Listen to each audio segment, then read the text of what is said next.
आज हम बात करने जा रहे हैं निक्की मर्डर केस की। इस कहानी की शुरुआत होती है 10 दिसंबर 2016 को निक्की और उसकी बहन कंचन की शादी से। इन दोनों की शादी एक अरेंज मैरिज थी। उनकी शादी में एक स्कॉर्पियो, एक बुलेट और बहुत सारा सोना दहेज में दिया गया।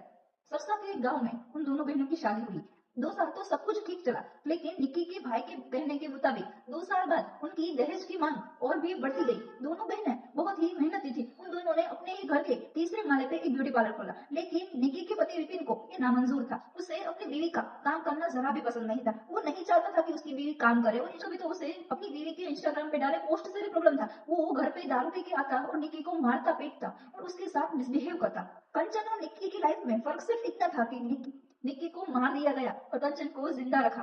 सब कुछ ठीक चला। निक्की और विपिन का एक प्यारा सा बच्चा भी हुआ। निक्की को ऐसा लगा कि विपिन अब ठीक हो जाएगा। वो निक्की का तो नहीं पर अपने बच्चे के बारे में सोचेगा। लेकिन विपिन को जरा भी पसंद नहीं था कि निक्की ब्यूटी पार्लर में काम करे। विपिन ने निक्की और उसकी बहन का ब्यूटी पार्लर बंद करवा दिया। 21 अगस्त को निक्की और उसके पति विपिन के बीच बहुत बड़ी बहस हो गई। बहस इस कारण थी कि निक्की अपना बंद पार्लर शुरू करवाना चाहती थी। ये सोचा भी नहीं था कि उसकी ये छोटी सी इच्छा उसका मौत का कारण बन जाएगी।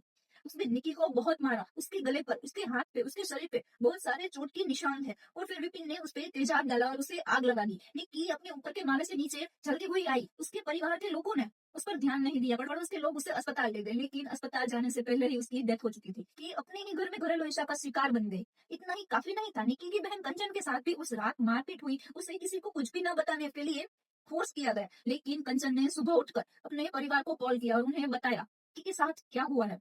सभी बच्चों के सामने ये हुआ। एक बच्चे के सामने ही उसकी माँ पर तेजाब डालकर उसे जिंदा जला दिया गया।